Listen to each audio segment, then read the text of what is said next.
Ladies, have a seat because we need to talk about something important. Don't let any man waste your precious time. What inspired this conversation was a recent Big Sean interview.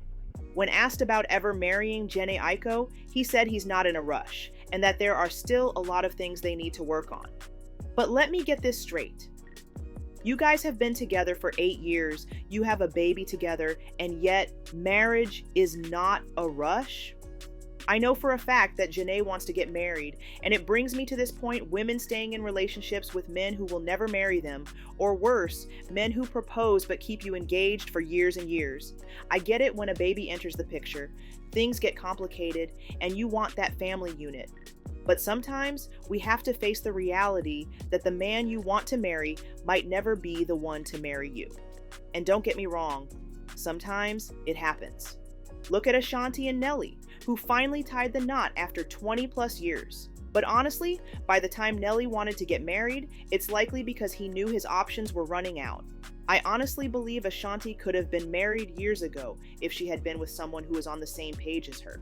And that's the case with Jhene Aiko too. As women, we really need to accept that when a man tells you he doesn't want marriage, he means exactly that.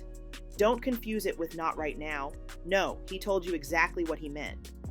Once a man shares his take on marriage and he says he doesn't want it, it's on you if you choose to stay with him. At that point, he's no longer wasting your time, you are.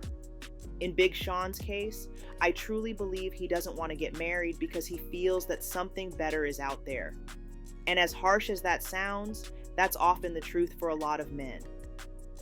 Jhene is such a sweet person, but for some men, it's just not enough.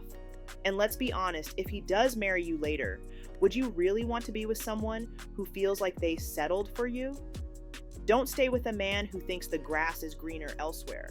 Let him go and find whatever he thinks is better, and open your heart to someone who's ready to commit to you fully. I'm so tired of seeing beautiful, sweet women wasting their valuable time and years on men who will never marry them. I get it. Some women don't mind relationships like Oprah and Stedman, who've been dating since the 80s, but still no marriage. But in my opinion, Jhene Aiko deserves better. I believe that once she lets Big Sean go, she will flourish and eventually find the love and commitment she deserves. Let me know your thoughts in the comments, and don't forget to like and subscribe. Talk to you later, babes.